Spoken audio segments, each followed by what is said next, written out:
السلام علیکم راسب C H T V کے دیکھنے اور سننے والوں کو۔ سم ٹائمز ہماری لائف میں ایسا ہوتا ہے کہ ہمارے منہ سے کچھ ایسے الفاظ نکل جاتے ہیں جو سامنے والے کے دل میں جا کے لگتے ہیں اور اسے بہت زیادہ برا لگتا ہے۔ ہم تو غصے میں پتہ نہیں کیا کچھ کہہ جاتے ہیں، لیکن سامنے والے کے دل میں ایسے وار کرتے ہیں کہ جیسے تیر وار کرتا ہے۔ اسی طرح کی ایک سٹوری میں آپ لوگوں کو سناتا ہوں، جس میں آپ لوگوں کو پتہ چلے گا کہ کیسے ایک بچے کو معلوم ہوا کہ ہمیں اس طرح کے الفاظ غصے میں استعمال نہیں کرنے چاہیے جس سے سامنے والے کی دل آزاری ہو۔ ایک دفعہ کا ذکر ہے کہ ایک بچہ تھا جسے بہت ہی زیادہ غصہ آیا کرتا تھا۔ باہر تو اس کا غصہ ٹھیک تھا، لیکن اپنے ماں باپ کے ساتھ بہت زیادہ غصے سے پیش آیا کرتا تھا، اور جب بھی ان سے بات کرتا تھا تو ان کو مزید غصہ چڑھا دیتا تھا اور غصے میں بدتمیزی بھی کر جایا کرتا تھا۔ اس نے ایک دن اپنے والد سے بیٹھ کے ایک بات کہی۔ اس نے کہا کہ آپ مجھے اکثر ڈانٹ بھی دیتے ہیں، مار بھی دیتے ہیں، لیکن آج تک آپ نے مجھے اس کا حل کیوں نہیں بتایا کہ جب بھی مجھے غصہ آئے میں ایسا کیا کروں کہ میرا غصہ ٹھیک ہو جائے اور مجھے بعد میں پچھتانا بھی نہ پڑے۔ اب مجھے بتائیں کہ میں ایسا کیا کروں کہ مجھے غصہ بھی نہ آئے اور میں یہ حرکتیں بھی چھوڑ دوں اور پھر مجھے اس کے اوپر بعد میں پچھتانا بھی نہ پڑے۔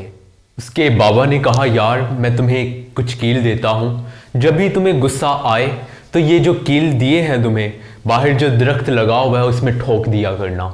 اور اسے کچھ کیل دے دیے اور کہا کہ پہلی بار غصہ آئے تو ایک ٹھوکنا، دوسری بار غصہ آئے تو یہ دوسرا بھی ٹھوک دینا، اور جب بھی غصہ آئے یہ ٹھوکتے چلے جانا۔ جیسا اس کے بابا نے کہا تھا وہ ویسا ہی کرتا رہا۔ اسے غصہ آتا تھا وہ ٹھوکتا رہتا تھا، غصہ آتا تھا وہ ٹھوکتا رہتا تھا۔ کافی دن گزر گئے۔ ایک وقت آیا کہ جب اس کا غصہ بھی برداشت ہونا شروع ہو گیا۔ اسے یاد آ جاتا تھا کہ میں نے اپنے غصے کو برداشت کرنا ہے، اسے قابو میں کرنا ہے اور اس کیل کو ٹھوک دینا ہے اس کی جگہ۔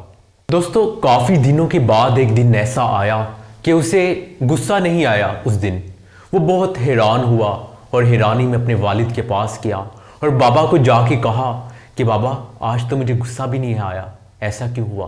تو آج اس نے اپنے بابا سے کہا کہ بابا آج مجھے کیا کرنا چاہیے؟ اس کے بابا نے کیا خوبصورت بات کہی، کہا بیٹا آج یہ کام کرو کہ جو تم نے سارے کیل ٹھوکے تھے وہ اتار کے لے آؤ، اور وہ ایسا ہی کیا اس نے۔ بچے نے بڑی کوشش کی اور زور شور لگایا اور جا کے وہ کیل اکھاڑ کے لے آیا جیسے تیسے کر کے بڑی مشکل کے ساتھ، اور بڑی معصومیت سے اپنے والد سے ایک سوال کیا کہ والد آپ نے میرے سے یہ سارے کیل کیوں کھروائے، اور یہ سارا جو کھیل تھا، یہ جو آپ نے مجھ سے کروایا، اس کے پیچھے کی حکمت کیا تھی؟ باپ نے بچے کا ہاتھ پکڑا اور کہا کہ آؤ میں تمہیں وہاں لے کر چلتا ہوں جہاں پر وہ درخت میں تم نے کیل ٹھوکے تھے، اور سمجھاتا ہوں تمہیں کہ میں نے یہ بات تمہیں کیوں کہی تھی۔ جب وہ باپ اور بیٹا اس درخت کے پاس گئے اور دیکھا کہ اس درخت کی حالت بہت خراب ہو چکی ہے جہاں پر کیل ٹھوکے گئے تھے، باپ نے بیٹے سے کہا بیٹا دیکھو یہ وہی درخت ہے جس کے اوپر تم نے کیل ٹھوکے تھے، اور بعد میں تم نے اس کے اوپر سے کیل تو اتار لیے، لیکن کیا مجھے بتاؤ یہ درخت پہلے جیسا ہے؟ تو بچے نے کہا نہیں۔ تو باپ نے کہا کیا اس کی نیچرل بیوٹی پہلے جیسی ہے؟ بچے نے کہا نہیں۔ باپ نے آگے سے کہا کہ یہی میں تمہیں سمجھانا چاہتا تھا کہ جب ہم کوئی بات کر دیتے ہیں تو سامنے والے کے دل پر وار ہو جاتا ہے۔ بعد میں ہم لاکھ سوری کر لیں، لاکھ معافی مانگ لیں، لیکن سامنے والے کے دل میں جو جگہ ہوتی ہے پہلے جیسی وہ نہیں رہتی۔ اس لیے دوستو ہمیں بھی چاہیے کہ ہمیں لائف میں جب بھی غصہ آئے تو ہم دماغ کو تھوڑا حاضر ناظر جان کر بات کریں۔ اگر غصے میں وہ بات زبان سے نکل گئی اور سامنے والے کے دل پر لگ گئی تو آپ بعد میں لاکھ سوری کر لیں، وہ شخص نہیں مانے گا، اور اگر مان بھی جائے تو پہلے جیسی جگہ دل میں نہیں رہے گی۔